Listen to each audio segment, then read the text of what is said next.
Mark, they say that week one can't be trusted, that she's lying to us, that she just wants to hurt us. But that doesn't mean we can't have a good time with her. Oh, we can. And we will. Every week one game recap starting right now. Flagship show.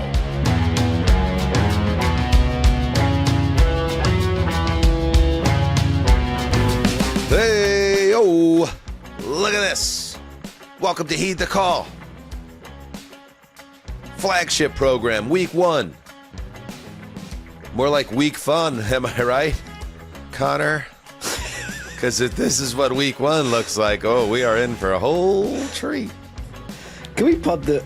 This is awesome, and I hate to be that guy. I love this thing from Connor because we kind of know what it is, but just go do it. Go do it. Go ahead, we teach you up. Dan here, Mark, Connor, Justin on the ones and two. Go ahead, Connor.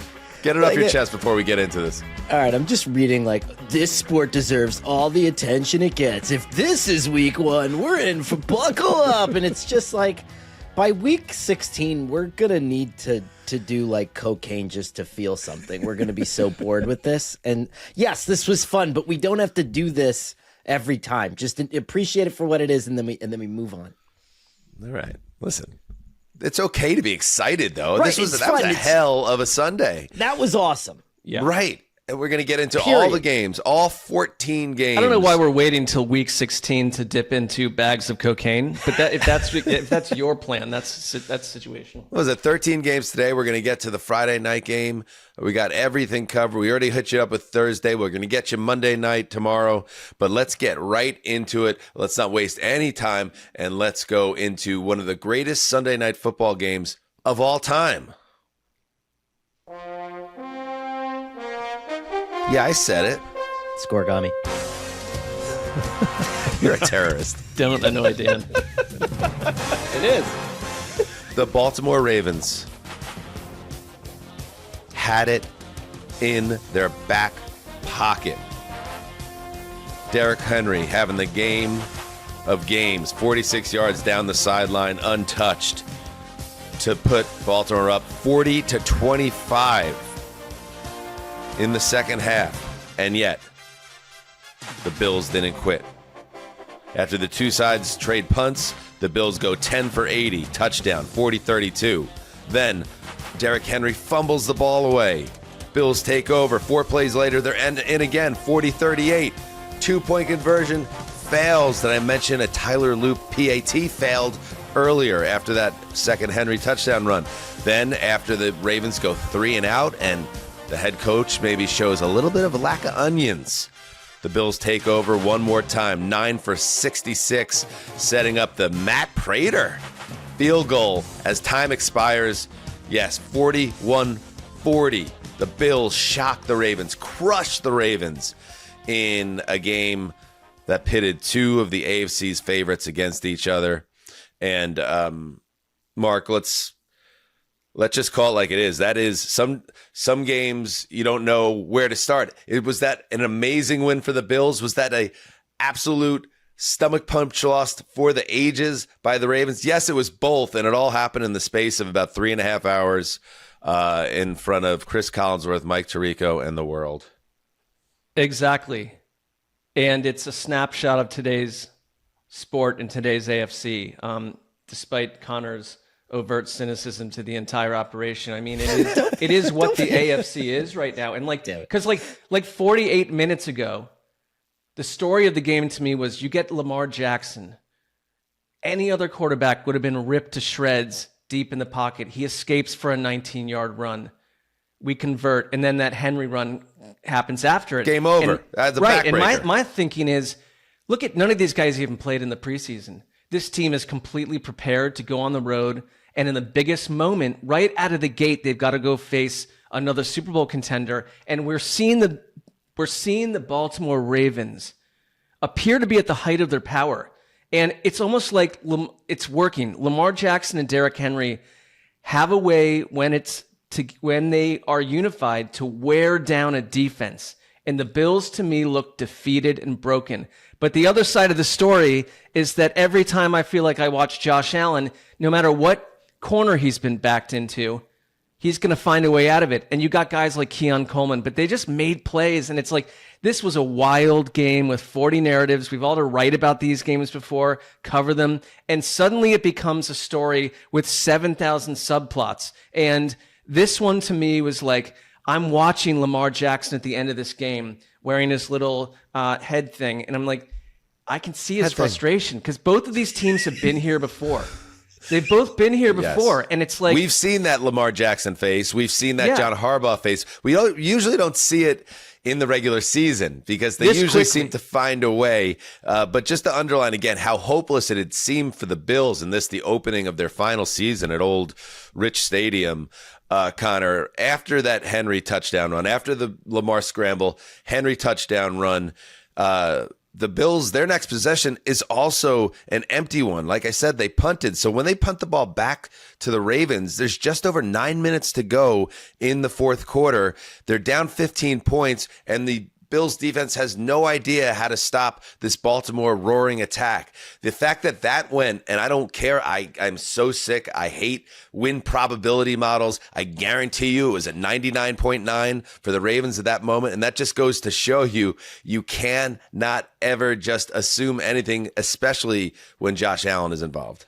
Yeah, and I would say, too, I mean, as spectacular as Josh Allen was, all of a sudden, this Ravens offense that was unbeatable just became so pedestrian, and I didn't understand what the plan of attack was. After the Bills score and they fail to get the 2-point conversion, they're down by 2 points. Baltimore gets the ball back with 1:58 to go in the fourth quarter. You run Derrick Henry after the fumble, gets a yard, and then there's a timeout.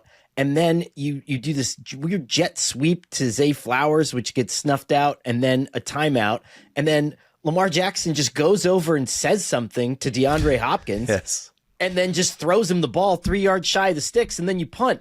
Lamar Jackson, just like a possession before that, I think ran 93 total yards into the backfield and around all the defense to gain like 16 yards, whatever it was. It was spectacular. Just let him do that. Yes. Like, why are we overcomplicating this shit? Why move away from it? The ball should have never gone back to the Bills. We're going to, as this episode unfolds, there's going to be a couple of moments where I thought coaches showed a lack of onions in big spots, but when you're John Harbaugh, that's got to be an easy one. That's got to be like I have, and with all due respect to Josh Allen, who's the reigning MVP, but I also watched Lamar Jackson in this game look like just the best player in the world and just be a complete imposter. What he's done with his game, even over the last year, from being the terror that he's always been with his legs, but to be the precision passer and the great decision maker he's become, he's impossible to stop. Like, how do you choose your defense in that spot to get the Bills, keep the Bills from kicking a field goal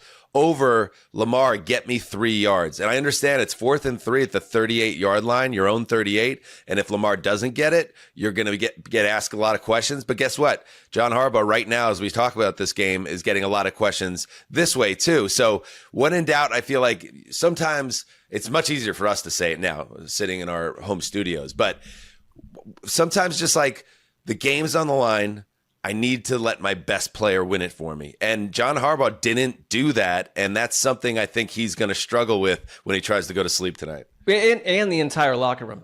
And this is a coach that the players, he's beloved by the players, but it's literally, we were thinking it at the time I texted you, I'm looking at like, why are you punting this back to Josh Allen for an obvious ending?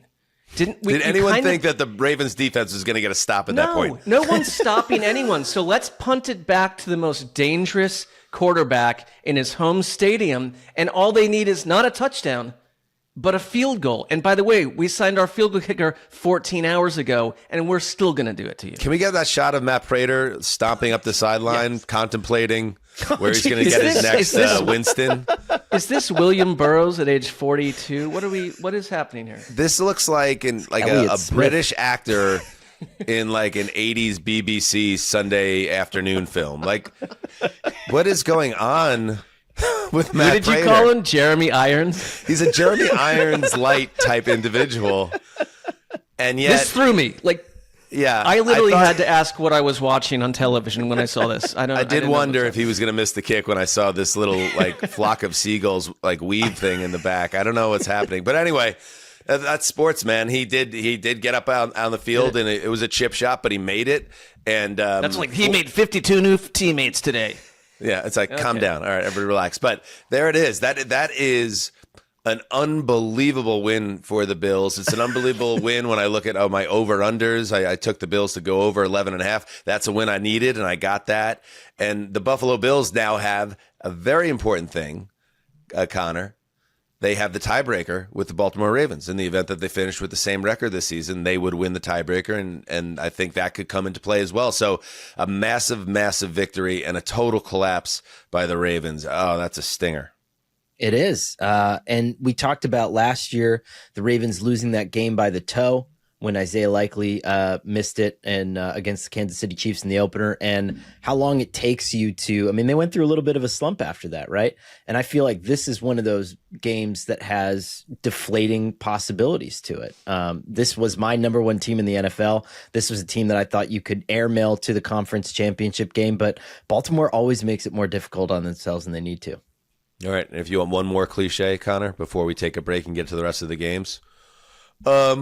Yeah, I'll sign up for a rematch later on this season. Yeah. Hopefully, they'll see each other again. I want to make it very clear. But I agree. Clear. Again, cliches are sometimes cool, and that one checks out as well. I'd love to see this rematch in the last Sunday in January.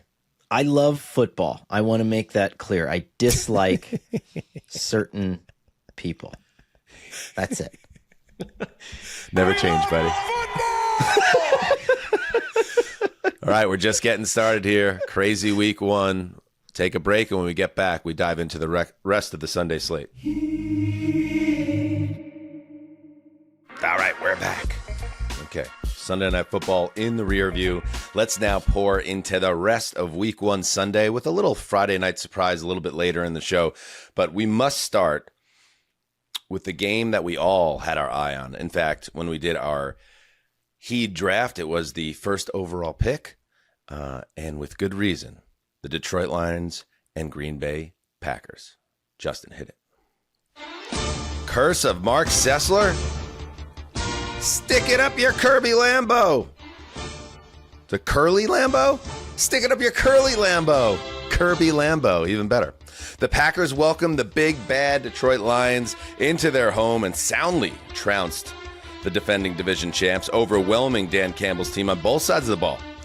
In one of the most lopsided contests of Sunday, Jordan Love threw 2 touchdown passes, and Michael Parsons netted a sack in his Green Bay debut. It was a perfect day of cheesehead football. Final score, 27, Lions 13. And most importantly, a perfect day for Mark, because this matters a lot to our friend.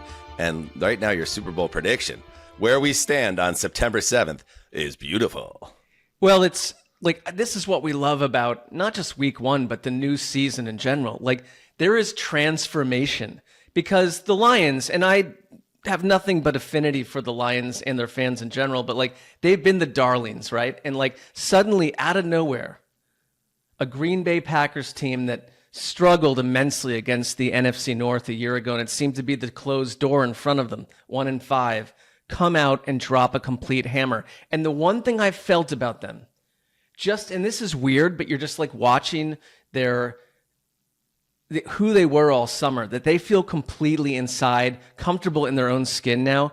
And Micah Parsons did have that late sack, but this wasn't just because of Micah Parsons. The entire team, to me, felt completely plugged in, dialed in, and it was important to drop a hammer on the one team in your division that has claimed its stake. And it is an incredible start for the Green Bay Packers. I thought their defensive tackles, you've just traded away your best one, were dominant against the line of the Lions. The Lions, who have made their way by getting leads and then dominating you with physical power running, could not run the ball. But even the Packers had 11 yards rushing at half and found other ways back into this game and to dominate from start to finish. Like, it was just interesting to me to see the complete division transform, change. And I really do want people to know, I'm not out here trying to curse teams, Dan. I believe in them. I want to believe in them. I want to see something happen in the NFL that matters. And that is how I felt about what I saw today with the Green Bay Packers. They have arrived, and they are going to be a problematic element for the rest of this conference, a conference that has changed. All right, talk your talk, and you deserve it because it was a big game. It was 1 week. It's just one game. I think Fair. It's so important because if there's a theme to week one, it is that week one is a liar. It's a lying harlot. And some of these teams that we're really impressed by today are absolutely going to crap their pants by the end of this season. That said, Connor, I don't think the Packers are one of them. And the fact that they were able to make this statement against the Lions, I think it's one of those week one results that do carry more weight to me because I think it is a very much a statement win. It's the Packers saying that last year is over, the whole 15-2 Lions, everybody's favorite team. No, listen, they failed. The Lions couldn't get back to the Super Bowl last year, and now they got to start over again. And guess what? We're better, and we just got one of the best defensive players in the game, and he barely had an impact in this game, and we still kicked your butt. It was a big, big performance by Green Bay. I read it a lot as sort of a victory in management. And yes, I mean, 29 snaps for Micah Parsons and 3 pressures and a sack doesn't seem like a lot, but schematically he did cause a lot of issues for Detroit and got the Packers into some really good situations. But I view it as a victory of getting the Packers to the starting line and feeling faith from the people who are assembling the team. And it's no different than when Howie Roseman goes out and gets Saquon Barkley last year after they crap their pants at the end of the season and go on that massive losing streak. And this is management saying, no, I think you guys are really good. Here's the best running back in the NFL. Now go figure it out. This is no different than what the Packers did, where they had a rough, playoff stretch and they looked like they couldn't measure up against the Eagles. But what does management say? We're not just going to go 9-8. Here's freaking Micah Parsons. There you go. Let's check out some sound. We'll start with Jordan Love, quarterback of the Packers. He was on target in this game. Here's what Love had to say. No, it's amazing. Obviously, I think a big goal for us was to be able to come in here and start the season off fast and start the season on the right note. So to come in here week one at home and get a dominant win like that is amazing and exactly what we've been working for. So it feels great. All right. And how about a disappointed Dan Campbell on the other side? You hate starting the season out with a loss. And as bad as that is, it's not what it appears to be. So it's like I told them, let's clean up the tape. We made some critical errors at the worst times possible. And you don't do those, you take those out of the equation and it looks different. One note here, Mark. So, and again, just one game, but the Lions led the league over 33 points a game last year. And there was a brain drain from that coaching staff. We all know that. Any concerns about this offense? They didn't get a touchdown until the last minute. Beautiful catch by the Tesla kid. That was unbelievable, that catch. But otherwise, just nothing to write home about. Did you get any nervous vibes about it or just a bad day at the office for Detroit? Well, I think you're right that we are minutes into the season. So nervous, no, but like Jahmyr Gibbs, Amon-Ra St. Brown, Jamison Williams, hushed afternoons. And we didn't see moments of incredible innovation. I think we've got these coordinator questions. And instead, the coordinator we're talking about is Jeff Hafley, who is creating a complete dominant performance in Green Bay in year 2 of this stint for him. So I'm not nervous because I think we just heard from Dan Campbell, who is an incredible manager. And this is a resilient team that will find their way out of this. But the conference has changed. If anything, I would say this. I thought Green Bay's offensive line was the more powerful offensive line. Is the loss of Frank Ragnow a critical loss? So we need to see more. You can't be this team next week. It's not going to get any easier. The Lions' schedule is rough and tumble. So not nervous yet, but I will say it's like the first hint that everything has changed. And I really say, I think Jordan Love is like a fringe MVP candidate. I know there's some people out there thinking he could be that, but he looked the part today, and Tony Romo said it. This was incredible team football. I know that sounds kind of part and parcel and pretty of a pat comment, but it was a really clean team performance. And as Connor said, well managed from coach, roster, player, individual person, all the way from top to bottom. So a promising start. If you're a Packers fan, you are hammered right now. They're known to do that. Before we move on, did you guys see Romo today? You mentioned this. What was your thought? Well, Yeah. Connor and I had the same exact realization because as I was clocking it, when they kind of kicked it up to the booth for Tony and GM, as I was having that realization, Connor fired off a text in our group chat. I don't know. My theory, do you have that, Justin? My theory is that we might, there might be one of those things where it's a fake Tony Romo in the booth now. And whoever the original Tony Romo, like he's either missing or dead. I hope not. And whoever this is kind of looks like Tony Romo, but clearly is not the same Tony Romo. And I guess you could also say Connor, maybe he's just had some work done and, he's in television and he's aging, and we're all trying to keep it together. But something just to look a little different with Tony Romo. It's like an episode of Heat and Light, Connor. What's going on here? I didn't think you were going to go Glass Onion Paul McCartney with it. Yeah, I just well, that's what I mean. Bad Like, plastic what do you surgery. think?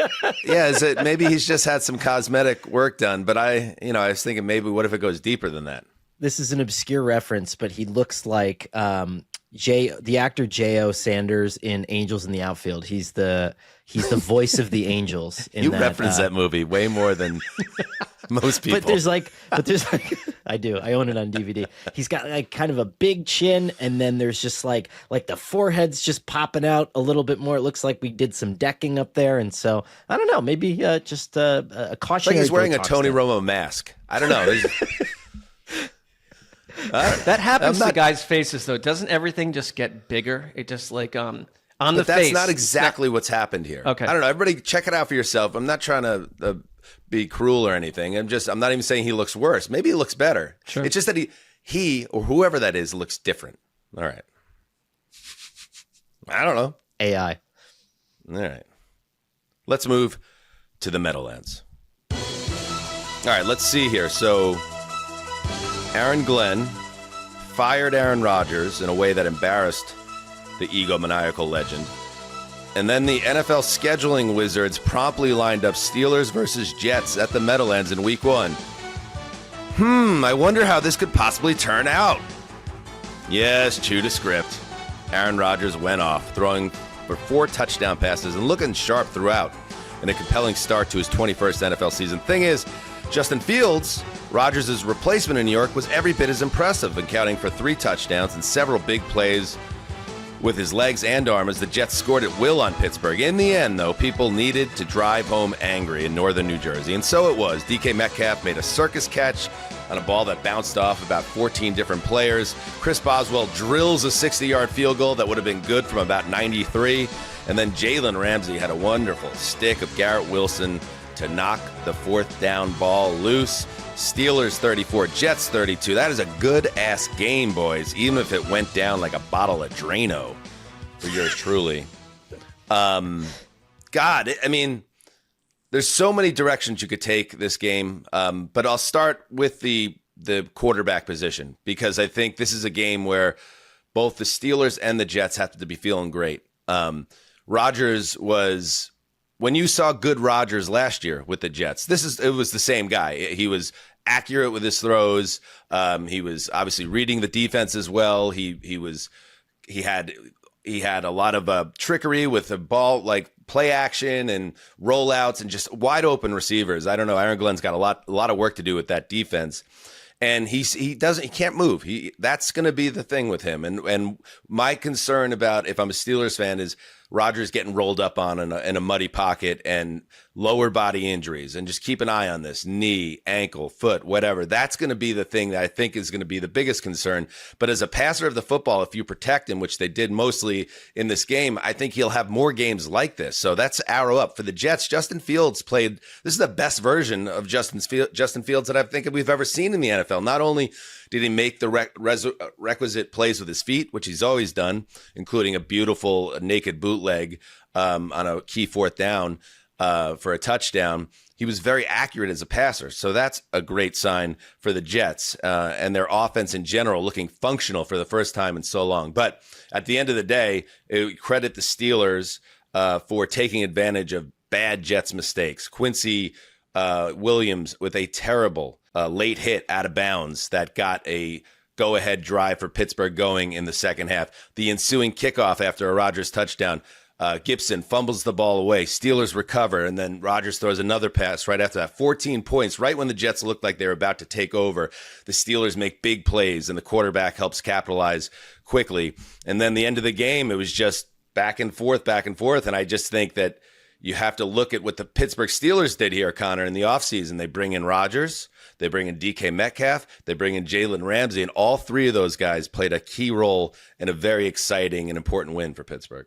DK especially, I mean, and this goes back to, I thought the one thing, and this is what surprised me the most. If you asked me what ailed the Jets last year and would be immediately cleared up by Aaron Glenn, it's tackling issues in the secondary. And I thought that even someone with the size and the heft of DK Metcalf wasn't going to be able to get as many yards after the catch as he did, but he looked spry and he was getting away from really guys. Good. I mean, just tremendous. And I thought what this offense did really well, and it was Skoranek, it was all these guys, was get your best players the ball with just a little bit of room to run. It's the old Kyle Shanahan philosophy, and Rodgers wasn't complicating it. He wasn't doing too much. And when you do that, you're gambling on the other team just not being willing or able to make those stops time and time again. And I was just honestly surprised at how easy Pittsburgh made it look in that regard.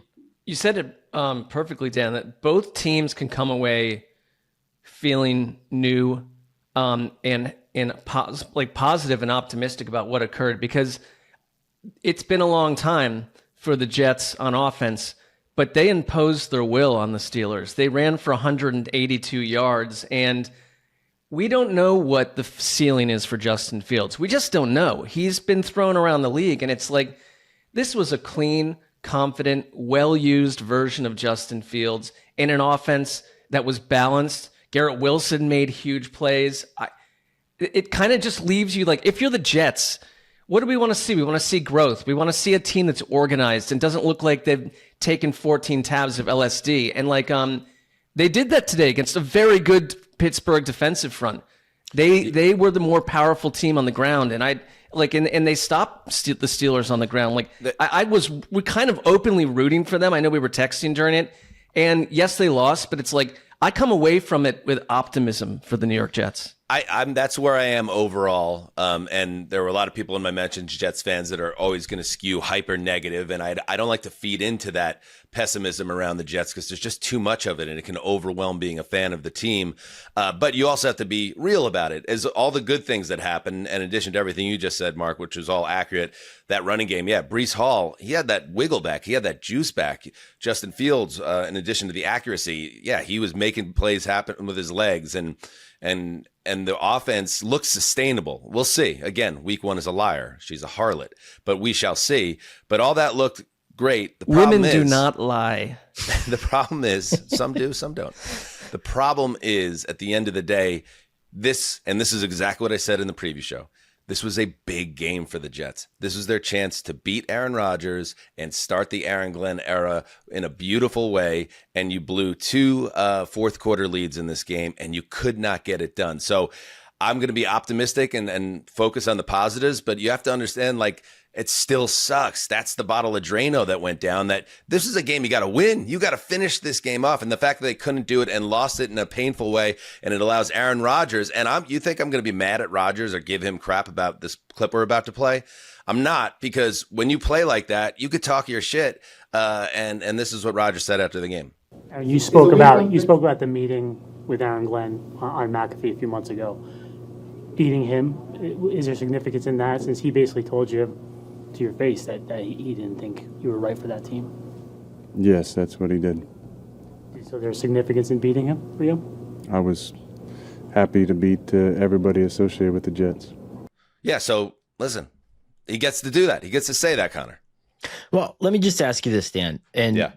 So I remember covering when the Jets scored 48 points, and I think it was Tony Sperano's first game, and Stephen Hill had 2 touchdowns against the Bills in the season opener, right? But so you take that for a grain of salt. But when is the last time that you've been this excited individually about a Jets offensive coordinator in specific, right? Because there's been a long history of retreads and, it's not going well, let's go get Chan Gailey or Marty Morningwig or any of these guys. And that seemed to be the theme for so long. This is the first time in a long time that I remember you having an upward trajectory, young, future possible head coach, OC in the building. And maybe you could say LaFleur was like that, and he's flourishing, obviously, in Los Angeles. But, I mean, when is the last time you felt this way about an OC after 1 week? Yeah, it's been a long time, and I hope it's not fool's gold. We'll see. But Tanner Engstrand, who was the senior offensive assistant under Ben Johnson, talking about that brain drain in Detroit, they lost both those guys, and it certainly looked like the right guy. Let's give a little props here to Chris Boswell via Mike Tomlin, because, again, I don't know if I've ever seen – we've seen 60-yarders now. They happen. 60 is the new 50 almost at this point. But piping it the way he did, here's what Tomlin said after the game. And I can't say enough about Boz. Man, our kicker is a serial killer. Man, he got a low pulse rate. He can't wait to deliver. And lastly, before we move on, my kicker is a serial killer. Before we move on, we have an American flag incident, Mark. It's been a while since Brandon Whedon's famous incident all those years ago. This poor guy gets trapped on top of the American flag, the giant 100-yard flag they unfurled before the opener, and he's crawling on his hands and knees. This is a guy that might have kids. Like, how do you go home to your wife after this?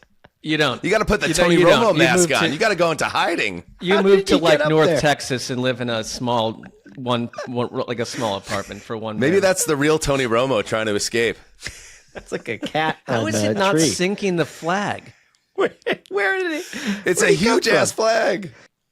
If you're listening to this, I urge you to take a look at the YouTube copy of this show, because this is insane.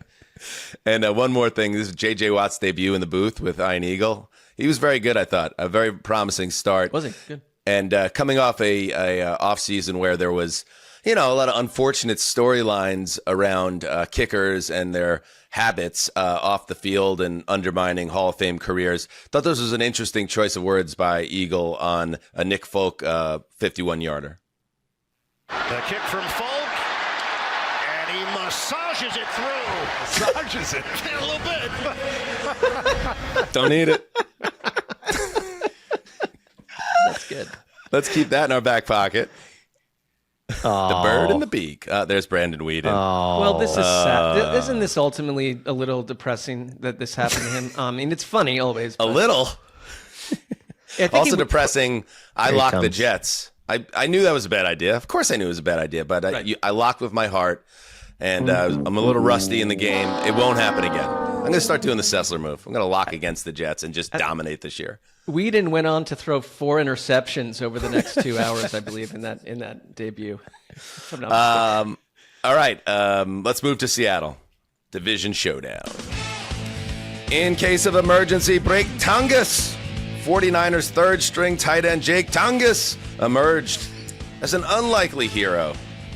In Seattle on Sunday, hauling in a reckless end zone throw from Brock Purdy for a touchdown with a minute 34 to play. It was the difference in the 49ers' 17-13 win over the Seahawks. And this is the same Tungus, not Paul Zangus, if you remember Paul Zangus. Politics heads of the 90s out there. Not Paul Zangus. This is Tungus. Jake Tungus, that is. Entered the game having never caught an NFL pass, but he had 3 catches in relief of George Kittle, who went out with a hamstring after scoring a touchdown early in this game. And this was a 50-50 ball that Reek Woolen really should have had an interception on. I don't know about, I'm going to get into the Brock Purdy of it all, but like they're down 3 points and they're in the red zone, and this is not a desperation situation. He just floats this thing, and Woolen misplays the ball. This came minutes after Woolen misplayed a deep ball to Ricky Pearsall that set up this go-ahead touchdown. So tough one for Woolen overall. But it was a happy ending for a Niners offense that never really found its footing despite a successful return to bell cow status for Christian McCaffrey. Yeah, boys, this is what the Niners offense is interesting because McCaffrey touched the ball a ton, which you expected, but you wondered how he would look because he popped up on the injury report after tweaking his calf on Thursday. Full go. He had 22 carries for 69 yards. Obviously, that's no great shakes, but also 9 catches for 73 yards. So somebody else can do the math, but he like that's a lot of workload for him. And right now that he has to be that way because this offense with Kittle out of the lineup, with Juwan Jennings banged up, with Brandon Ayuk on the PUP list, with Deebo Samuel in Washington, Pearsall, Mark, lived up to the summer hype with a really big 100-yard performance, and he looked every bit a stud. But Brock Purdy, who is someone that I've never been totally sold on, and I understand why people are, and I understand why the 49ers paid him, but he's a guy that takes a lot of chances, and sometimes that with the arm strength that he has, it leads to a lot of opportunities for the defense.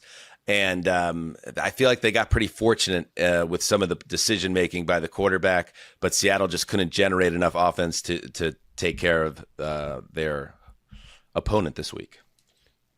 Right. Like, I think that the fact that Ricky Pearsall landed as advertised is a big development for them, because this is a quarterback in Brock Purdy that does not have Deebo Samuel at his heights as he were, a couple of years ago, does not have Brandon Ayuk, and then George Kittle seems as if he would like to play about 10 games a year. And so there's less around him right now.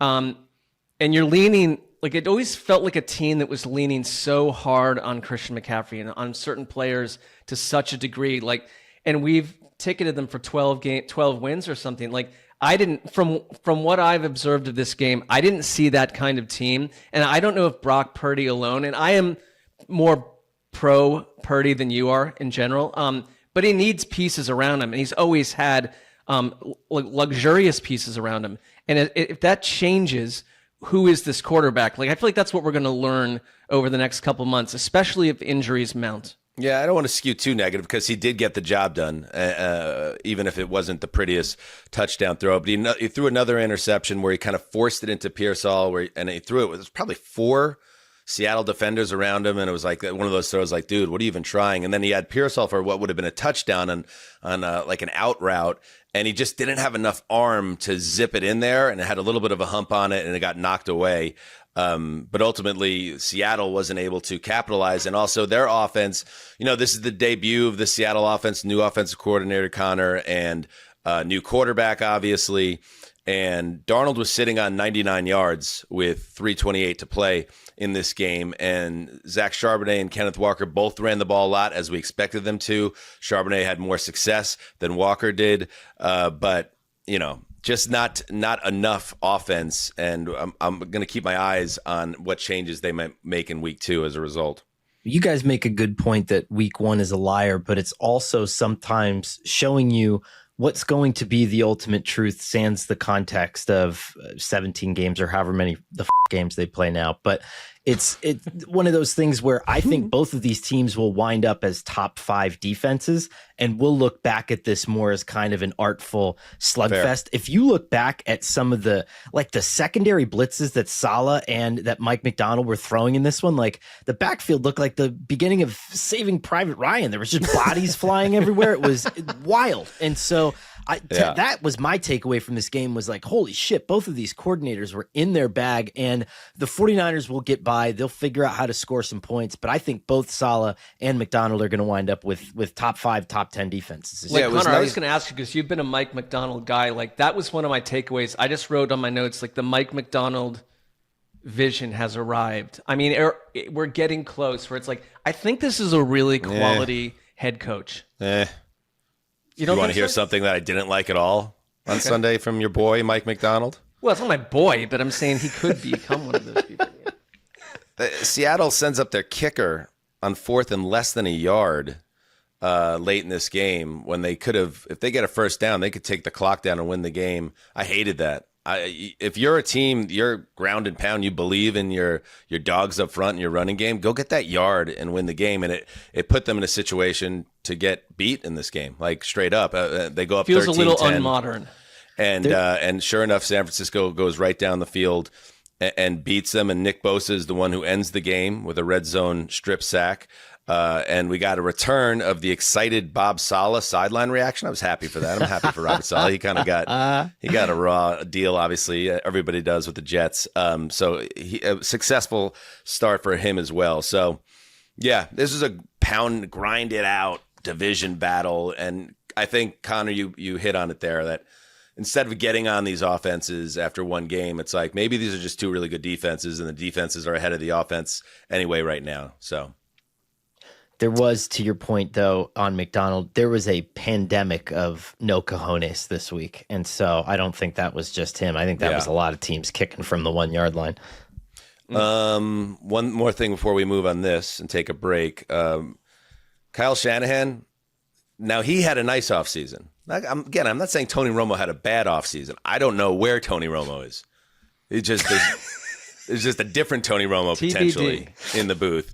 Kyle Shanahan looks refreshed. He looks like a guy that he's shaved that. Remember, he had the grizzly beard. It was grizzled. He had the white in it. He just looked older.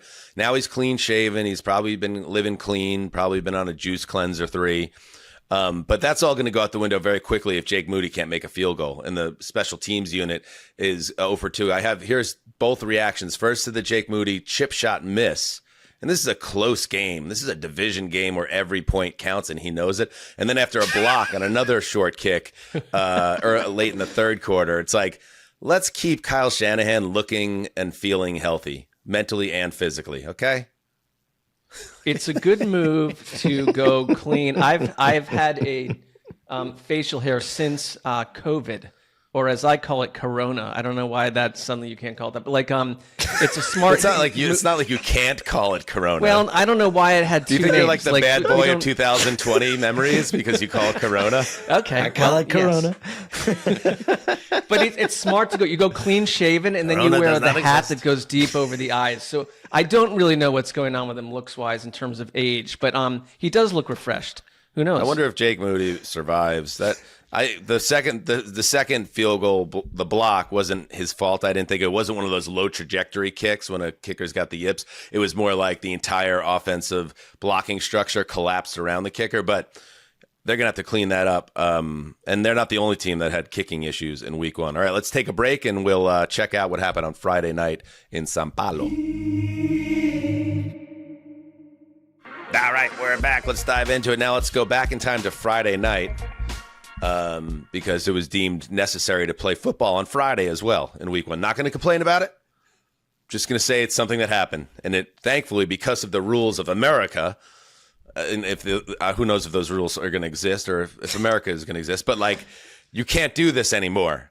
You can't do it after this because college and high school gets Friday nights. But there was one game they were able to squeeze in before the rules came in. It was the Chiefs and the Chargers. And why the hell not? Let's go to Brazil.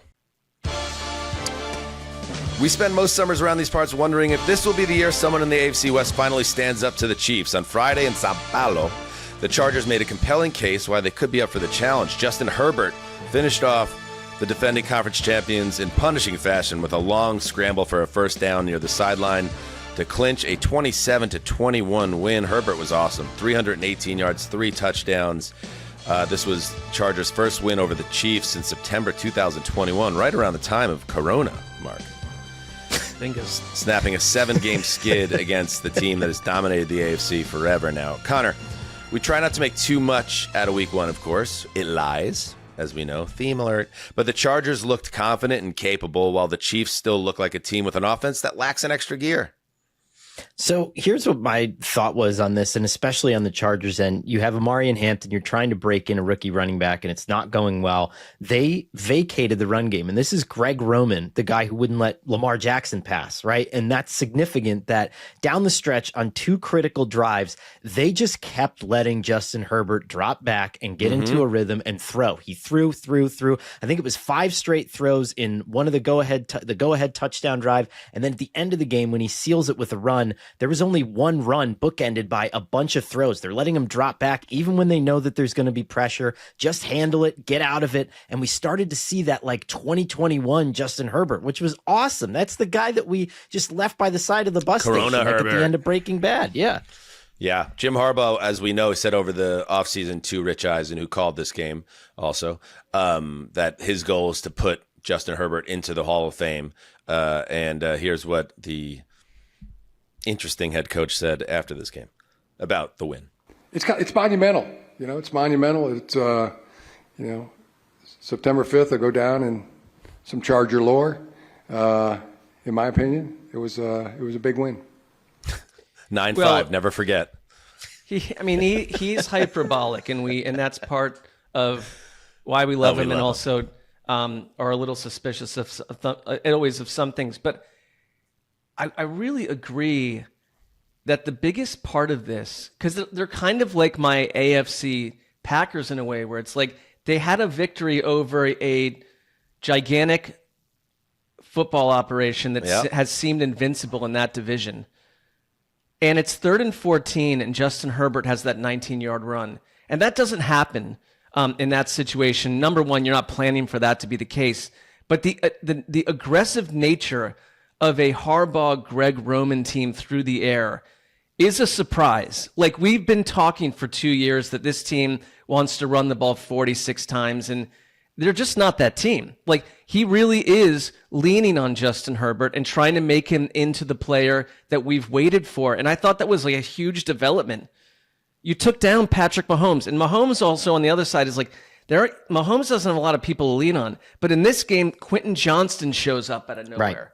Right? Like, some of these guys that we've kind of sold down the river, like, are starting to show up. And if that's the case, and again, you're right, we've just got lies all around us, but that is a statement win against a foe that has taken you down time and again. Like, huge development. Didn't happen in our country, happened in South America. Cool. Yes, Connor. Mark nailed it, right? This is what happens when Quentin Johnston catches the ball. And this is probably what would have happened last year if Quentin Johnston would have caught the ball with any regularity. But you kind of brought up a little breadcrumb that I wanted to just mention. I would say that if you considered all factors, this was probably one of Patrick Mahomes' 10 best games that he's ever played. Wow. He was phenomenal in this on game. an island by himself. This is an all-time, Connor, this is an all-time quarterback. I understand that, but there was nothing around him. Absolutely nothing. And he was running with reckless abandon. He was shouldering dudes. He was, Travis Kelce knocked out. He tried to buy a penalty on the sidelines?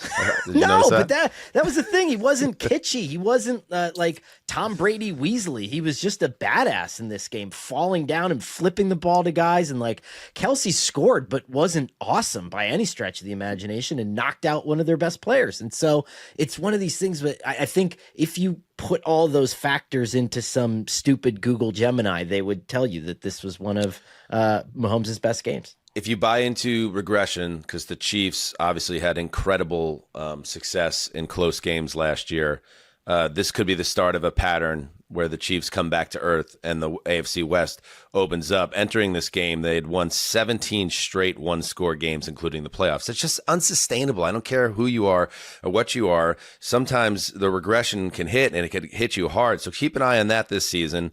And also want to say that the Xavier Worthy injury is a big injury for the Chiefs. Like, it is. They need him in his second year to build on the positives of his first year, which was up and down, but he certainly flashed, the former first-round pick. You have Rashee Rice that's out for 5 more weeks, and you have Travis Kelce in his state. You have Jalen Royals, another rookie. He's battling a knee issue. And now you have Worthy, who goes out with a shoulder injury. He's going to try to play in a protective – whenever I hear he's going to try to play, he's going to be wearing a sling, this is fucking football. You can't play football with a bad shoulder that has some type of. It's gonna every time. You can't leave your apartment. Every time you get hit, it's going to be unimaginable pain and suffering. Like, I'm sorry, I'm not. Who's that jerk? Ryan Clark going after our old buddy Schrager on the air last week. Well, you sound like a non-player.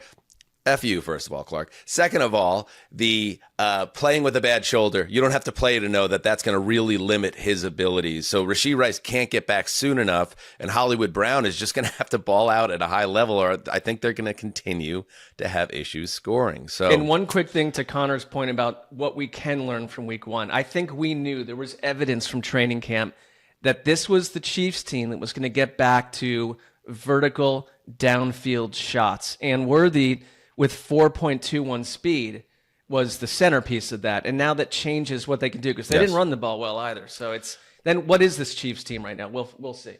I wish I voiced this in the summer because I was thinking it. I just never said it, that Mekhi Becton is like the last guy I would ever give a big contract to. hearing stories about how his NFL career started with the Jets and some of his conditioning habits and certain decision making of his. He looked like a guy that was halfway dead in this game. He was getting oxygen the whole game. He missed a ton of snaps. He's an important part of that Chargers line. They invested a lot of money in him, and it's like, you got to be on the field, buddy. Did you train this summer? Like, where are we at? He was in the hospital the day before. Because did you see that what he posted on Twitter about he ate the beans and rice and he literally had to go to the hospital with like a digestive issue? Oh, that reminds me. That's no all right. fun. That's NFL no in fun. Brazil, baby. That was that's a fair point. I wasn't aware that he was in A the Brazilian hospital, Dan. Yeah, So Brazilian you gotta hospital. Take that into. I'll get back to the past, but still, my eyes on Mekhi Becton living out this full contract. But that reminds me of Jay Glazer had an amazing dispatch on the Fox pregame show this morning, where he's like, they did like, all right, now let's throw it to Jay with updates on health. He's like, oh, Kyler Murray woke up with some what was it? He said GI issue or something. GI issues. And then that made me think to myself, okay, like the way it works as an insider like Glazer, someone's shooting him a text in the morning or the night before, and it was probably like, hey, Jay, what's up? Kyler's shitting his brains out right now. I've seen his feet in the stall for 6 straight hours. Shit, constantly. Like, that's the tweet he got. He cleans it up with GI issues, so good broadcasting in a big spot. For Great sure. job. Yeah. Mekhi Becton, get well soon. I'm sorry for assassinating your character in the biggest of all spots. All right. By the way, real quick, this B-roll of Marshawn Lynch, who's the latest guy. He's like a housewife in 2003. Now he's a cameraman, right? He's a photographer. And he's going up to Quentin Johnson or Omari and Hampton, a fellow running back, and giving him pointers. This shouldn't be allowed, right? No. We can't have this unless he's going to the other sideline and he's giving Isaiah Pacheco like beast mode tips. We can't have the guy media credentialed. Imagine Sessler doing that at a Super Bowl. Like, No, we can't. like what- we can't. like You can't. Both sides, baby. Yeah, well, we've all been credentialed on the sideline here and there, and it's like the number one rule is don't get near anyone of importance. Like, stay in the background, bro. This gets me as mad as Connor gets Tom Brady. Thank you. Or Tom Brady gets Connor mad. It's like we can't have it. Just take your photos. This really touches in on the Tom Brady kind of universe of just athletes trying to do other things when they should just kind of stay out of the sunshine in our universe. But I think about it the opposite way, where I would almost want Marshawn Lynch to spend as much time as humanly possible on another sideline. Half of what he's saying probably makes no damn sense. And this is a rookie running back that's trying to get his head straight in Brazil. And you have him filling his head with all sorts of Back off, ideas. beast mode. Where are the photos being produced?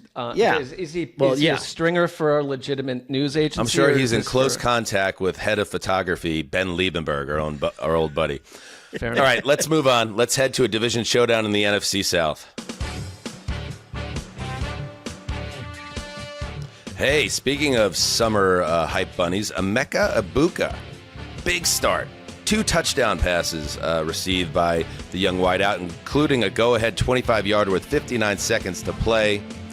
And the Tampa Bay Bucks, with the help of a Younghoe Koo, blowing another field goal. I feel like that's happened somewhat often the last couple of years. A miss in the final seconds allows the Bucks to escape 23-20 over the Falcons in what was a very, I feel like I talk about it was a big game for the Jets. I feel like this is a big game for the Falcons to get off on the right foot, and yet they come up short, and the Bucks start their division title defense with a W. Your thoughts on this one, Justin? I know you had your eyes on it. Yeah, my thoughts are I feel bad for Michael Penix. That's like my first takeaway thought. Michael Penix has started 4 games in his career. In 3 of those games, he has led what should have been a potential game-winning drive or at least a game-tying drive. And his defense has blown it on the next possession.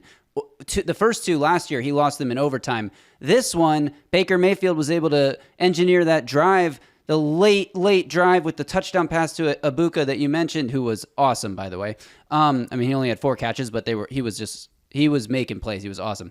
But then Michael Penix goes down after giving his team a late lead. He then has another chance with less than a minute to go, and he drives them back down into field goal range. A 44-yard field goal. Dan, you were just talking about 50 yards. If 60 yards is the new 50, 44 is a gimme in 2025. It's a chip shot. 44 is the 34. Indoors. 44 was the field goal, and he pushes it wide. That's like a 34. That is a make. You got to make that kick, Young Wei. It's unbelievable that Michael Penix has engineered all these potential should-be game-winning drives and keeps coming up short. But I did think the Falcons looked better than I expected them to, is particularly on defense in this game. Like they were playing very tough. Bucky Irving was pretty much held in check. He did break off a few big runs here and there, but no like major breakaways. I thought they pressured Baker Mayfield pretty well. I didn't particularly notice either of the rookies, Jalen Walker or James Pierce Jr., so somebody in the comments can correct me if I missed that. But just as a team pass rush, I felt like they were getting pressure on Baker. The Bucs, though, showed why they are the favorites to win this division when, the chips were all on the table. Baker Mayfield leads the touchdown drive. Mike Evans came up with some huge catches. Sterling Shepard came up with some huge catches. And, Emeka Egbuka. What more can you say about the rookie? He got all the hype in training camp, and it was deserved. Well, I think he's now almost widely seen as offensive rookie of the year material, taken 19th. And it's what were the other 18 teams doing in this situation? I am with you, Justin. Watching this from afar, because I am a Bakerite. I don't know if that's how you'd say it. They made life tough on the Bucs out of the gate. They really did. And this was Baker's 13th game-winning drive of his career. And that says something, because that's sort of the character and the nature of this player on this team especially. But I think the Falcons, if the floor of their defense can just be where it's not been the last couple of years, they aren't a 7-win team, they're a 10-win team. And so I come away from this saying the defense is better. We've got our 4th start from Michael Penix, and I believe in this quarterback. I'm at least there right now. We don't know the future and what will happen, but I believe in what I saw from Michael Penix. This guy just sort of has it. He just kind of has it. We've been watching this game for 40 years. He's kind of got it. All right. Sort of a redemption game for Kyle Pitts, too. I thought he looked pretty good. He caught 7 of 8 targets. He was palming dudes on the face. There we go. Stiff arming people. I was like, hey, that's the guy I thought they were drafting. If you're out on a limb once again after your fantasy draft, buying in on Kyle Pitts, maybe this is the year it happens. Yeah, Baker only averaged a touch over 5 yards per attempt, which is the dreaded Gabbard zone, but 3 touchdowns, no picks. And the Bucs, they seem to find a way more often than not. All right, moving on. Let's head to Mile High Stadium. Oh, by the way, good news for you also, Justin. You have our first successful lock of the season. Oh, right. Here I am reminding you of your lock. They made me sweat it out, but Buccaneers got it done. All right. To Mile High.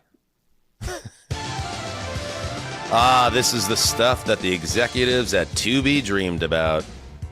Tubi. Titans down 8. And after a 4th down stop by the defense, here comes rookie sensation Cam Moore jogging onto the field. This is why fast channels exist, baby. Unfortunately, the drama quickly dissipated. Incompletion, drop, sack fumble, game over. Broncos 20, Titans 12. I warned the hype bunny Broncos not to trip on their dongs at Mile High on Sunday, and they did not, but they kind of stumbled over it. They grazed over it. I would say they did trip over their won. dongs. They won. That's what I mean. They made the best effort I've ever seen a team make to hand a game over. To trip over a dong.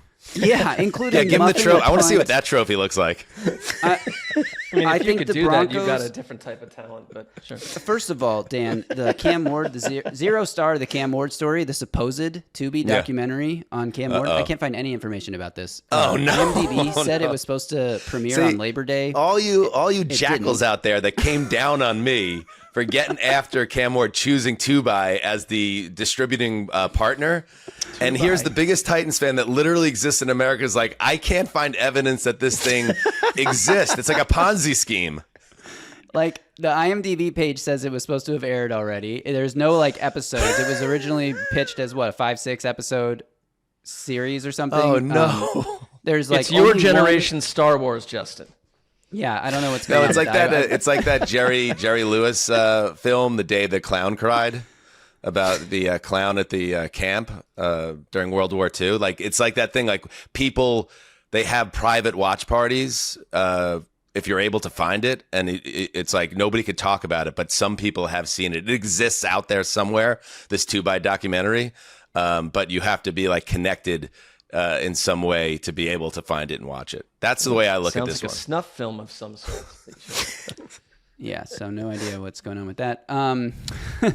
The game, though. So the Broncos, they turned it over 4 times. Bo Nix threw 2 interceptions, was also strip sacked. He did not look sharp. Very, like, maybe beyond the first drive of the game, he did not look very good. He was throwing late. He was under pressure a lot, which I did not expect to see from the Titans pass rush, which doesn't have any edge rushers that anyone here could probably name. And they just tried to hand the game away, and Brian Callahan was like, no, we don't want it. We don't want the game. You can have it. You're down on Callahan, aren't you, Gravy? Titans fans are down on Callahan, huh? I would say if I had to choose fire him or keep him right now, which thankfully I don't, it would be fire him. I think he is in over his head after week 1. A head coach. I know it's only week 1, but it was a continuation of all the problems we saw last year. The Titans had 133 total yards of offense in this game, and they had 131 penalty yards. Oof. It's atrocious. There were so many snaps where Cam Ward took the ball and tried to like throw a quick screen or fake a handoff or something. And on one of the screen plays, all 3 receivers on that side of the field are running downfield blocking. It's like, okay, so one of you guys is supposed to catch this pass. There's the fake handoff, the running back's running the other direction. There's multiple times where like before a play is set, people are looking at Cam Ward like, where am I supposed to go? Where am I supposed to go? And he's like emphatically yelling at people. There's receivers not breaking their routes off correctly, and Cam Ward screaming at them after the play like, you need to break that in. It was a very frustrating watch as a Titans fan. And as a Broncos fan, I wouldn't feel great about this. This was a stolen win. They did not earn this win at all. The Titans just played worse than they did. A win is a win. But to that point, I will say it's week 1. You're shaking off the rust. I still have a lot of faith in the Broncos team. Their defense was very good. It's going to be very good. Bo Nix was not sharp in this game, but I don't necessarily think that's indictment on him as a player. It was just, it's a week 1. Weird things happen in week 1. So that's the stuff that I'm not worried about coming out of this, right? But the Titans end with 5 punts and a fumble. Calvin Ridley had one of the worst drops of the entire day. Come on, you got to make that. What is this guy's deal? I mean, you got to make that catch. You got to help. This rookie quarterback's in a tough spot. It's like that's these guys have to make those plays. I was referring, for the setup. It was the final drive. They take over. I thought it was a strange play call by Sean Payton on 4th down. And what was it, about 8? They decide to eschew a 51-yard field goal or a punt. Instead throw this he drops back Nix and throws this rainbow towards the far right pylon. And maybe if the throw's online or it's a better throw, it works, but he overthrew his receiver. So it's a turnover that sets you up. And then on 2nd down, I mean, this kid, Cam Ward, he's been sacked 6 times. He's having trouble, moving the chains, and he doesn't have a ton of completions. He's well under 50% passing. He puts one right on the hands of one of your highest paid players, and it just clanks off him. And it's like, if this is what, then I'm totally cool about Callahan if you want to get on him, and we could have fun about Cam Ward and whether or not he's truly a viable or a true number 1 type talent. But if you're not going to give that kid a catch in that spot, we're talking about a team that's going to struggle mightily to win games this year. I know we don't want to spend a lot of time on this game because it wasn't particularly exciting, but 2 things that I have to mention on Callahan. Number 1, he had what was potentially going to be the worst sequence management time clock-wise that we will see this season. It was inexcusably bad. Right before halftime, they get the ball inside their own 10-yard line. They got to go 90-plus yards with like 45 seconds. And they come out, instead of just running the ball, being conservative, they're leading 6-3. Yes, Denver has 2 timeouts, but you can run the clock out and take a 6-3 lead into halftime. Instead, Callahan calls 3 straight dropbacks. One of them was that screenplay that I mentioned where nobody's actually there to catch the screen.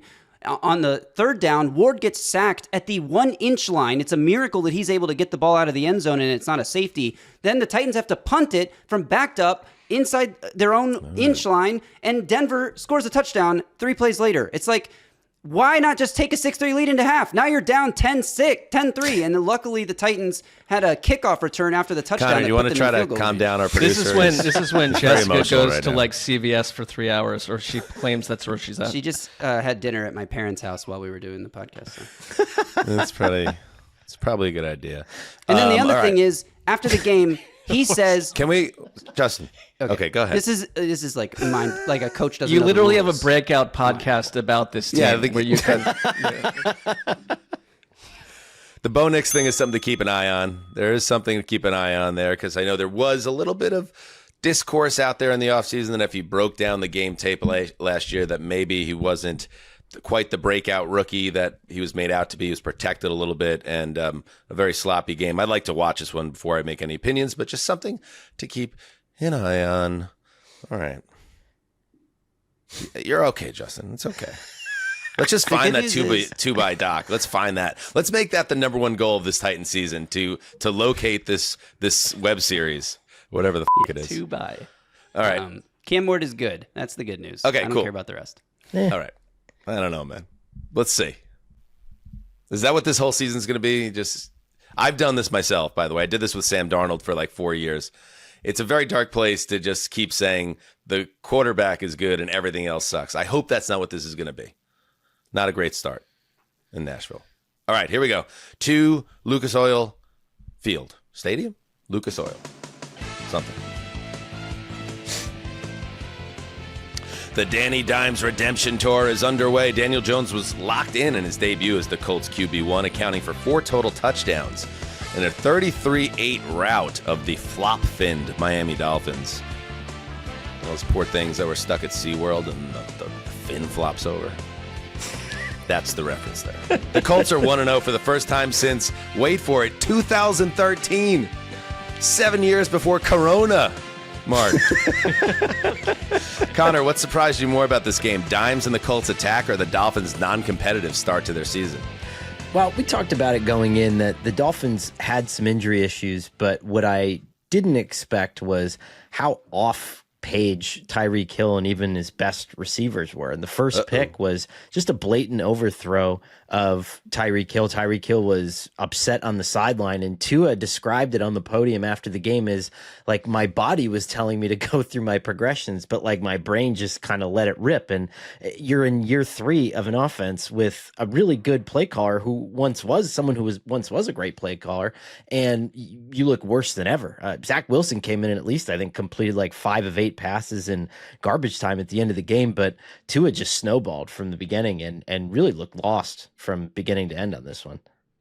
This was the most disappointing, although not unexpected, because we've kind of been talking about the Dolphins as a combustible potential disaster, but you're playing the Colts, who we also were speaking about that way.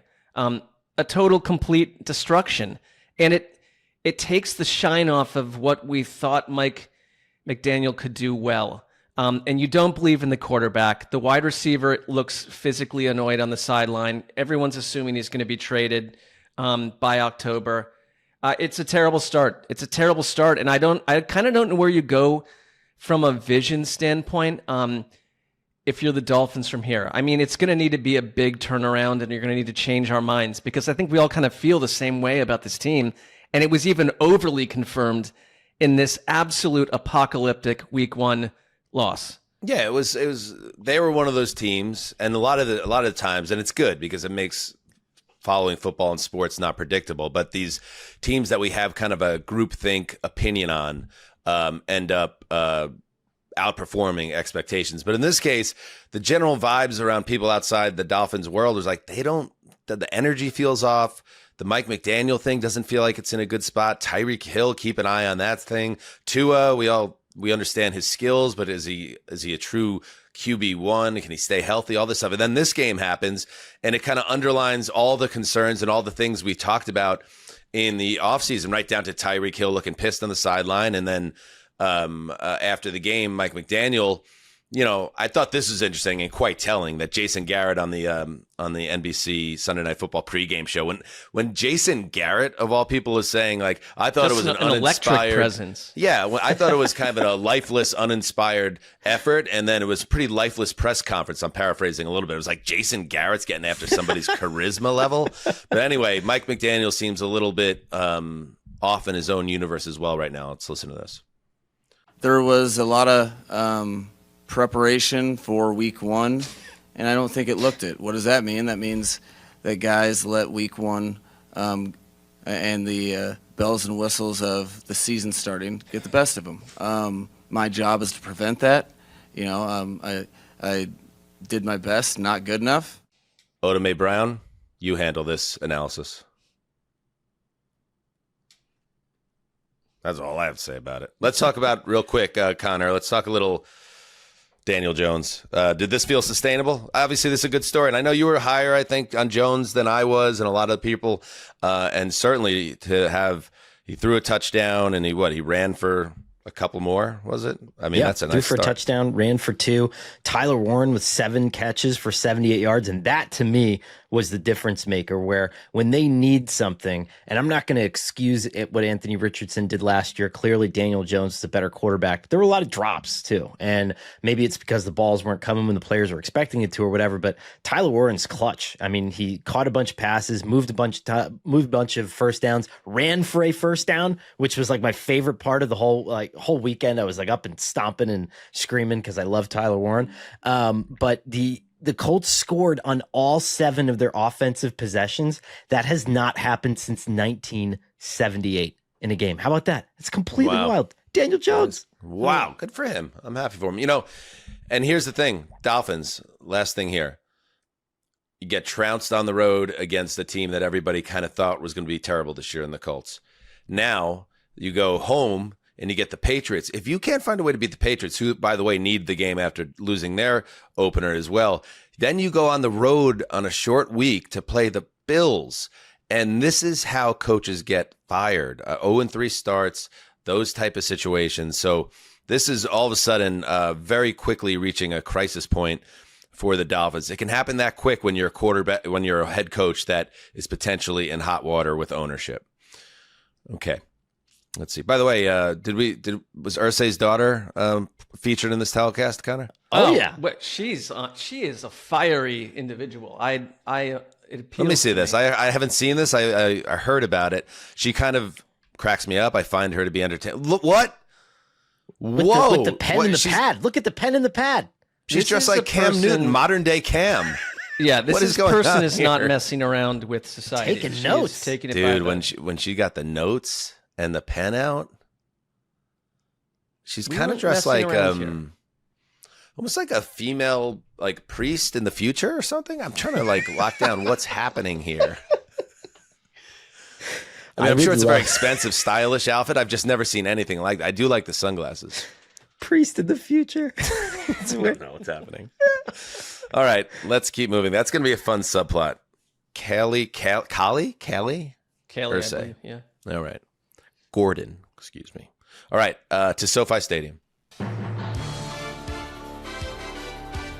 Fully revitalized by the amoral chamber parked under an underpass of the 110, Matthew Stafford set aside a summer of health concerns with a strong performance, throwing for 245 yards and a touchdown.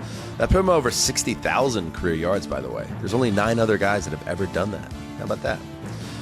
But it was the defense that closed this one out. Braden Fisk recovered a fumble forced by Nate Landman with 143 to play. And the Rams escape with a 14-9 win over the Texans at SoFi. Back to gravy on this one. Justin, the Rams won rugged, and the Texans' offense remains in the mist. At least that's what it felt like from a distance. Tell us about this one. Yeah, I would agree with that. This was I don't want to say a boring game because good defense doesn't have to be boring, but it was a low-scoring, grinded-out kind of game.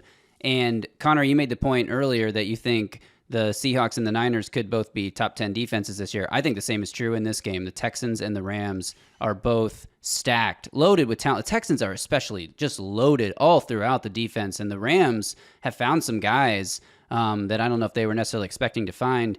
But that front four is just tremendous, and they were on C.J. Stroud all day. pressuring him, forcing him into bad throws, bad decisions. And I just felt like it did kind of feel like the Texans were driving down to win the game there until the ball was knocked out. But that came as a result of the Rams tight end having the ball knocked out of his hands after it was a catch, incomplete, and then they looked at it and it's like, no, it's actually a fumble. But just like a really like physical, tough game. The Rams lost like 3 players in the first quarter. They all returned to the game, I think. But yeah, it was one of those like, this is football kind of games. I saw someone call it a rock fight. And at one point you got Puka Nacua bleeding from above his eye. And it's kind of like, okay, that's what this game was to me. And it wasn't boring, but I know what you mean, because it seemed like from a different decade or a different time. And the defenses were punishing, and that's a great sign I thought the Rams played with incredible enthusiasm on their defense. They seem just to be so well run. That's not a surprise to anyone, but it's like, go win a game like this. It doesn't need to be shiny and bright in 2025. It was from 1975. Nick Chubb was the lead dog in the backfield. He had some runs later in the game that pumped up his average above 4 yards a carry. What about the offensive line in general? How did they look in front of Stroud? Because, Stroud, this is a big year for him. Disappointment last year. A lot of that was blamed on the line. How did it hold up against the Rams overall? Obviously, the game-ending play essentially was a breakdown of line play. But what did you think overall there? Yeah, there was he took 3 sacks for 37 lost yards, which is a lot of lost yards on 3 sacks, but it could have been more. I felt like he was under constant pressure in this game. The run game for Houston was like better than I expected it to be. I thought especially later as the game wore on, they were making some holes open up, but the pass protection I think is going to be an issue all season. It's tough to judge off of 1 week because the Rams have such a good pass rush. And it was like different guys. I think the 3 sacks might have all been from 3 different guys. I'd have to double check that. But yes, they were 3 sacks, all from 3 different guys. But I think they're going to have to do something with this offense. And they were doing it in this game. Like Dalton Schultz underneath was CJ Stroud's favorite attempt in this, favorite target in this game was like, we got to get the ball out of Stroud's hands right away or else he is going to be under pressure. And that's how it felt the whole game. All right, so let's take a break here. When we get back, we'll hit the rest of the Sunday slate. All right, we're back. Let's hit the rest of the Sunday slate. Let's head to Cleveland. The Dog Pound. I love this song. The Cleveland Browns defense came to play on Sunday, holding Joe Burrow and the high-powered Bengals offense in check for most of the day. But the Cincinnati defense also came to play, and they got a little fortunate due to some special teams issues for the Cleveland Browns. What else is new? Final score 17-16. Bengals over Browns. Mark, as I understand it, based on your texting during the game, very frustrating. This is a game where Joe Burrow throws for 113 yards, and there's some insane stat. Can you fly the stat up, Justin? One of the craziest stats you could see, but it's just like there's only the Jets, there's only the Browns. This is from Daniel Oyefusi. I'm sorry if I get that wrong. From ESPN Research, the Browns held the Bengals to 7 yards in the second half. It's the fewest yards in the second half by a winning team in the last 25 years. Cleveland outgained Cincinnati 327-141 and doubled up on first downs 22-11. And yet the Browns lose by a point. How the hell, Mark? How the hell? Well, you mentioned that there were a number of games where kicking, people decided, I want to be a pro kicker, but today I don't. Andre Schmidt, this Browns kicker, missed an absolute gimme. And you know what? Here's, and I'm like, look at it, the Browns have done this to the Bengals over and over. If you want to pick one team outside of a superpower type operation that has weirdly had the Bengals number and Joe Burrow's number, it has been the Cleveland Browns. And it's been in openers. It's been in weird spots where it's like, that shouldn't happen. And today we're talking about what we think is the worst team in football. It's like, this shouldn't have happened, but they have a lot of young players. I thought they fought really hard, but you could see it coming. And when it happened and they missed that kick, I am walking around my apartment thinking, why do I not spend Sundays reading like 300-page novels and change as a person? Why am I doing this? Like, even my relatives are laughing at me at this point for following this trash bag that floats around inside a league of professional teams, and I have to observe this. Well, I genuinely wanted to punch a window out of my apartment tonight. I was so angry. And I think that's good. Mark. I think that's good to still feel that passion, but they made me feel something and then they cut me all over again. Yeah, that's got to be frustrating to have that effort. Myles Garrett is doing his Myles Garrett things, and here's Joe Burrow and the Bengals, and all this talk in the summer about how the Bengals are going to get it off to a hot start. You do everything but find a way to score enough points. How did Flacco look in this game? He looked like Flacco. Flacco can still throw the ball. Like, physically, nothing's different about him. And they have a couple guys. I'm going to just say this because I'm not going to overrate them. They'll win 4 games. But there are players on this team that I think they are quietly, I kind of get it, they're quietly building something. Like, Cedric Tillman played well at wide receiver. They've got Harold Fannin Jr., their rookie tight end. This guy can play. And this is a Bengals team that we've talked about nonstop. And their defense under Jim Schwartz still just goes and does what they do under Jim Schwartz. And they seem to, I like that they show up against a divisional opponent like this. And so I'm not trying to be overly negative, but it sent me into a bit of a wormhole mentally, right in the middle of, like, you know, you're trying to do the rest of everything else. It's like, I don't need you in my life. I think it shows the professionalism of both you and I, the nature of the Jets and Browns losses on this Sunday. And yet here we are delivering the goods. Connor, do you have any takes? I was just, Joe Burrow was not great in this game, but there were some throws that he delivered, and he got there was one great quarterback cam view of him getting the absolute shit knocked out of him and putting a ball completely on the money. And there was a couple of those in this game where even in a total gross, just slobber fest, he can come out and he can do that 2 or 3 times in a game and be a difference maker. And I mean, I think this is just a very erratic lights out moment for this offense. I think they're going to be fine. And for a team that lost, so many games last year, 38-35 and 41-37, and as maddening as that was to win a rock fight here and kind of steal one, as it were, I'm sure they probably think they're owed a few of those. So that's that. Do we have Burrow on this? Let's hear from Joe Burrow, just for my niece Lily. Yeah, we'll take it. Anytime you can win like this, you kind of steal one. So we stole one today, and we're gonna have to be better. That's right, Mark. Congratulations. The Browns lost. Well, everything's gone well now. Yeah, everything's back to normal. All right, let's move on. Let's go to the Superdome.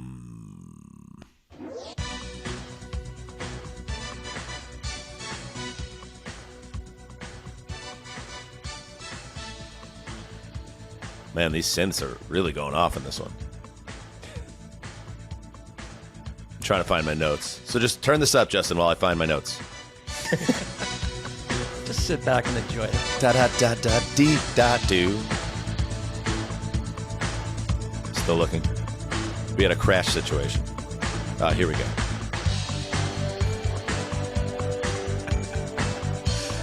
It's got a little personality to it. All right, Kyler Murray threw for 163 yards. That ain't no great shakes, but he did hit Marvin Harrison Jr., 5 for 71 and a TD. Murray also ran for 38 yards and a touchdown and had one of those little cute shovel passes they get credited for a touchdown throw to James Conner. It was enough to secure a 20-13 win over the New Orleans Saints, as I said. Mark, obviously, maybe you want to beat up a team like the Saints a little bit more than this, but a team like the Cardinals, you want to get off on the right foot, and they did their job. Well, that's exactly what happened. I mean, it kind of reminds me of the Rams Texans game that Justin described, where it's like, I don't come out of here with major life altering takes, but a couple things. I mean, this game came within 2 plays of going to overtime because Spencer Rattler threw a ball into the end zone that, if you're not Budda Baker back there, would have been caught, and then you're going to overtime. And that was 3rd and 10 from the Arizona 18. Then it was 4th and 10, incomplete, game over. But it kind of came down to that, and it's like, I don't leave. I am a pro Cardinals person, I get that, but I leave with some of the same questions. But I will say, Marvin Harrison, like a beautiful fight, 45-yard catch. I saw a little bit more chemistry between Kyler Murray and Harrison. McBride showed up. Just like it feels a lot like last year's team that's grown up a little bit. And the defense is a changed unit. You're playing the Saints, though, so a lot more evidence to come. Evidence to come. But the Saints also were not there's a world where the Saints are a massive disaster, and I thought they kind of showed up. They showed up today, and I don't hate Spencer Rattler. They had Spencer Rattler throw the ball 46 times. Now I know you lost the game by a touchdown. That's a lot. Some mismanagement on the part of Kellen Moore, like not using any of his timeouts in the first half, Ellen Moore. You're going to have your early blues there as a coach in terms of game management. But Mark's right. I mean, I think this team, I went in thinking, okay, either the Saints are going to have the number one pick, or they're going to be one of those teams like the late era Mike Vrabel Titans that are still kind of bad, but they're going to beat some good teams throughout the course of the year. And I think this is a 4 or 5 win team, but like a feisty 4 or 5 win team. Alvin Kamara looked good. Like this, like these guys looked all right. All right.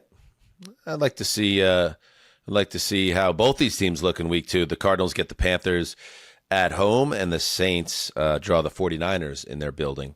All right, let's keep on moving. Let's head to Foxborough. Ooh, jaunty Geno Smith made his Raiders debut, and you know what? It was a success. He led the team on a touchdown drive on his first possession, and then with the game on the line in the second half, he sealed it, throwing a 36-yard completion to Dante Thornton that allowed the Raiders to run out the clock on a 20-13 win over the Pats in Mike Vrabel's debut. Said Geno after the game, those situations, game on the line, I love the ball in my hands. That's what I live for. And yes, I've come around on this Geno late career. He's not a perfect quarterback, and he's always going to make mistakes within a game, but he's got guts. He's got guts, and he does not shy away from the moment. And I think, the combination, the things that we talked about in the summer, having a competent veteran QB like Geno and having a head coach like Pete Carroll, they're going to win a lot of the close games that they've lost in recent years. So arrow up on that, even on a day when Ashton Genty in his debut rushed for under 3 yards per carry.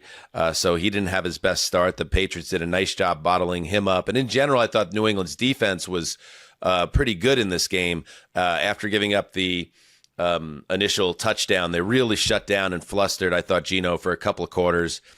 But at the end of the day, the Patriots just didn't get enough offense. And I guess that would be my big takeaway from this one, guys, is that I think the Raiders are going to be a competitive, feisty team this year. Maybe not a playoff team. It's still a very hard division that they're in.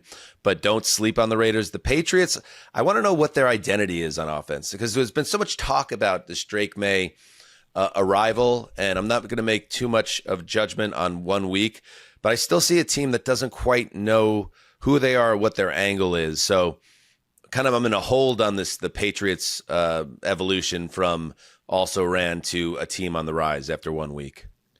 What happened with Brock Bowers? Injured? Is he okay? Because I thought there was a knee injury that occurred for him in this game.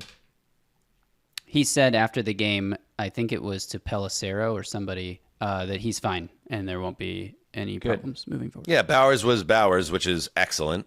He went over 100 yards in this game, and yeah, they're gonna do a lot of damage together. I think that's going to be maybe the most productive tight end in the league. But yeah, the other, just to go back to May for a second, he was missing high with a lot of throws. So there's some mechanic stuff to work on, and the running game, at least in week 1, Stevenson and the rookie both got their chances, but they just couldn't really get anything going. So that is what I'm more focused on in this game.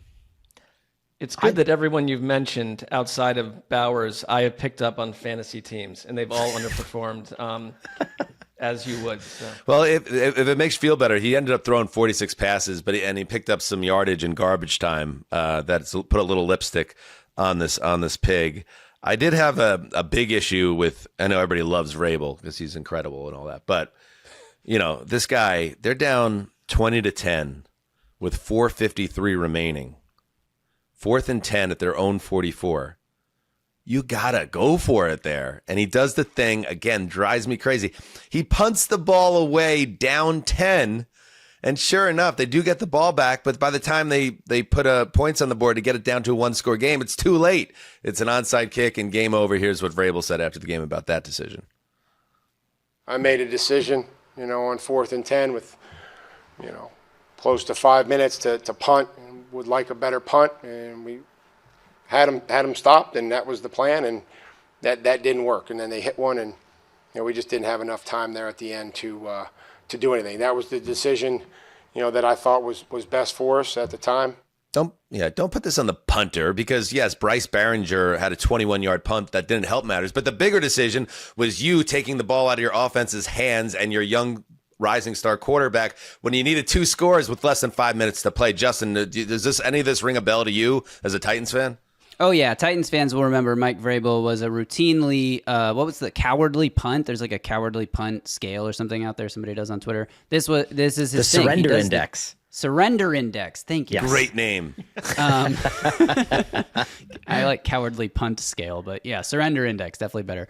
No, Mike Vrabel did this in a playoff game when the Titans played the Ravens in the playoffs, and it was like 4th and 4 from like the Ravens 40 or something with 5 minutes left in the game. I think they were only down by 1 score, but still, go for it. What are you doing? Yeah. One more note on this. Max Crosby never was right last year. Never was fully healthy. He was healthy in this game, and he was a menace. So I don't think he qualifies for comeback player of the year. I don't know how any of that works. But I know that he has a chance to be a massive presence on this defense in a way he wasn't quite last year. So keep an eye on Crosby, fully healthy, game wrecker version. All right. You want anything to put a bow on that one, Connor, before we move on? I mean, why are we not talking about Chip Kelly? He was f***ing awesome in this game. And did you see the Chip Kelly cam? I sent you a link there after 1 score. They cut baby. to Chip, and oh man, I was like, oh, we got to get this to Connor. Average yards per stick, average yards to the sticks. Geno Smith was like throwing beyond the first down marker on average for every throw. Like, hell yeah. This is like the 2009 Big 12. I love this. The Raiders are going to be an annoying team. Let's go. For a lot of contenders this year. That is my prediction. All right, let's move to the nation's capital. We're close to it. You know how it is.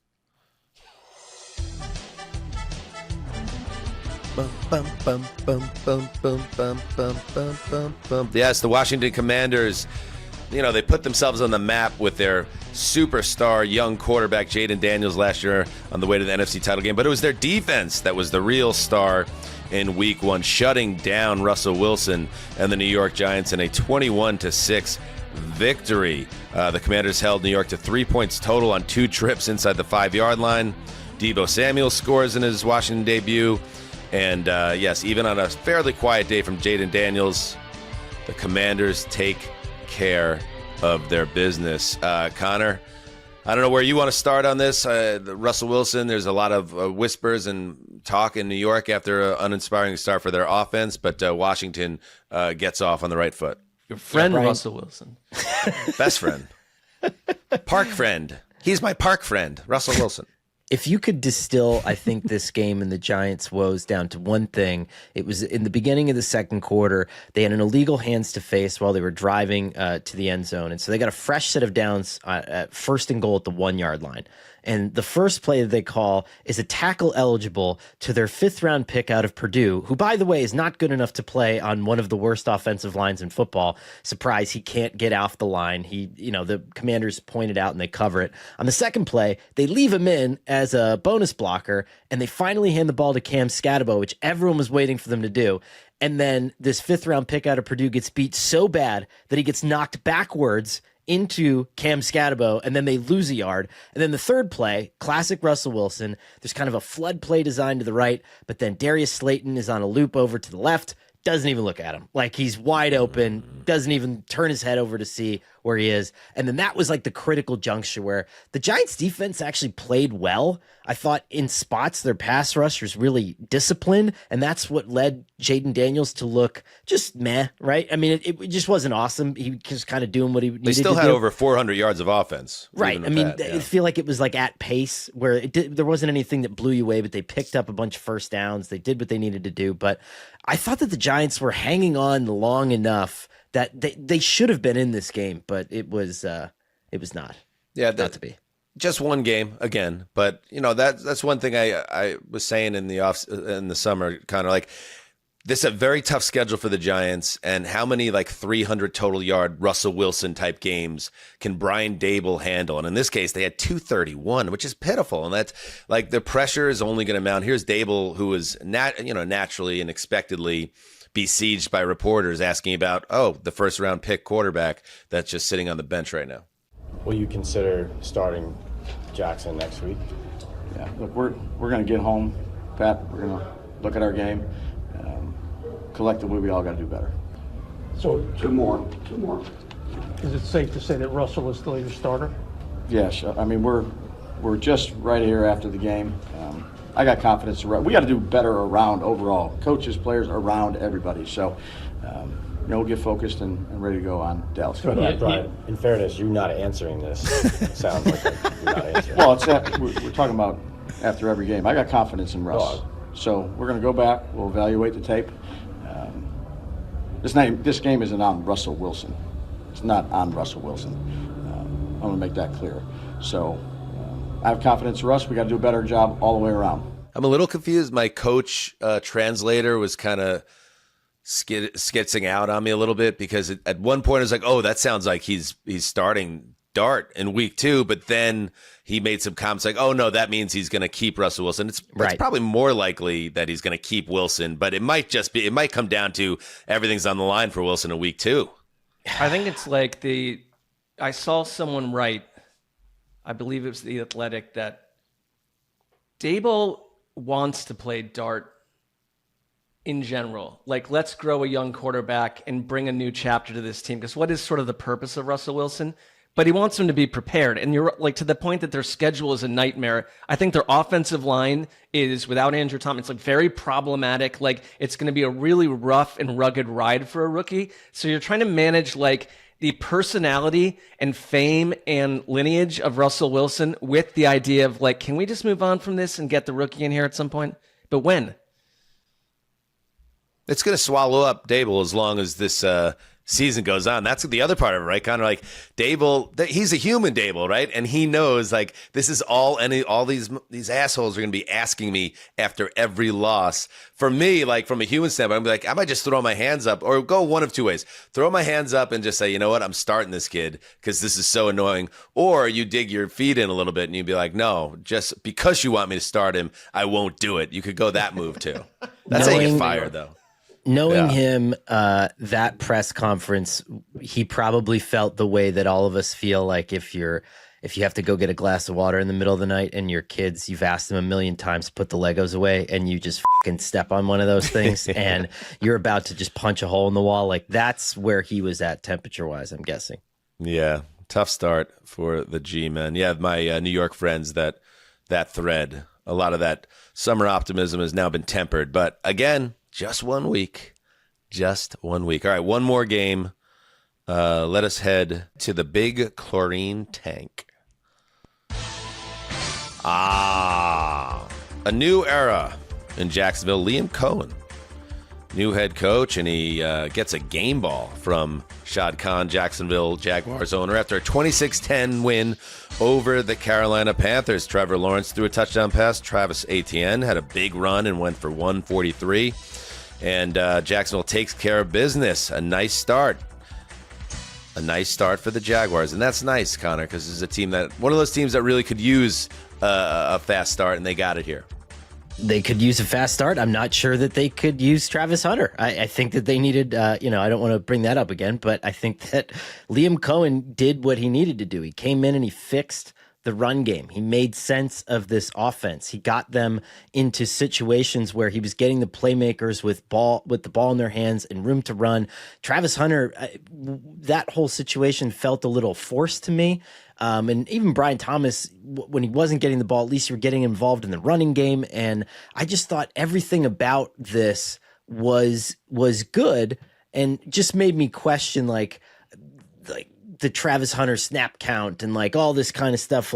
Is this necessary, or could you have gotten something else with the 5th overall pick that might have helped you a little bit more in this game. But I don't know. I'm going to let go of it after this. This is the 39 snaps on offense, 6 for 33, and then he played just 6 snaps on defense. I guess the positive way to look at this, right, is this is good. This is kind of uncharted territory, right? And Liam Cohen's tasked with kind of figuring out how to use this guy that not only is he very talented, but he's a two-way player, and he knows management is kind of locked in on this. So you're dealing with that pressure from internally.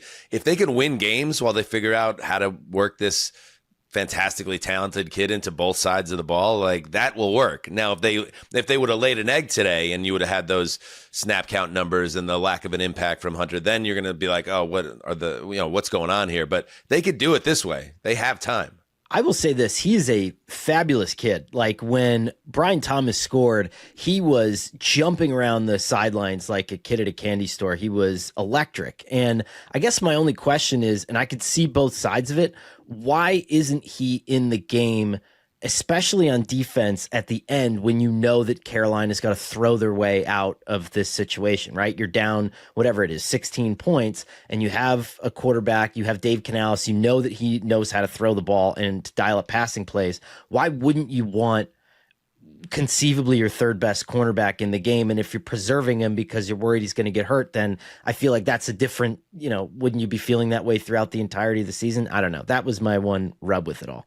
Well, I would say we've gone through all these games, and there is a dotting of like 5 or 6 future star rookie players who underperformed today. Like, I'm willing to let it be what it is today. Sure. I get what you're saying. I will say the most positive thing that I would take from this is that what did Liam Cohen do for Tampa Bay before he departed? Fix the quarterback or continue to maximize the quarterback in Baker Mayfield, but also corrected and turned the run game from pretty neutered to pretty powerful. And to see them run for 200 yards today and beat up Carolina's defense the way they did on the ground, like, that's how you last. That's how you grow. And that's great even for Trevor Lawrence, who we need to be a star. And I get that, but like, that's how a quarterback becomes put into a balanced offense, that you're ahead late in games and you're pounding people. Like, to see them do that and have Travis Etienne have that performance, like, that's a development to me. I'll wait on the Hunter thing just because we all will, but especially with big time play, big playmakers. Sometimes you have to watch the game to see certain things. Like, he came this close to a potentially long touchdown where Trevor Lawrence, he had a step. Trevor Lawrence just underthrew him, and J.C. Horn made a beautiful one-handed interception. If he catches that ball and goes down the sideline for a 70-yard touchdown, we're having a totally different conversation That's fair. today. So, yeah, the sample size is very small, and I think it's just kind of a fun subplot to watch. And to Jaguars fans out there, congratulations on your Week 1 victory. All right, that's it. Week 1 in the books. We have a Monday night game tomorrow night to tackle between the Vikings and Bears, and we'll be back in about 24 hours with that recap and then any of the news around the league. But until then, have a great evening, day, and do what you must. Heed the call.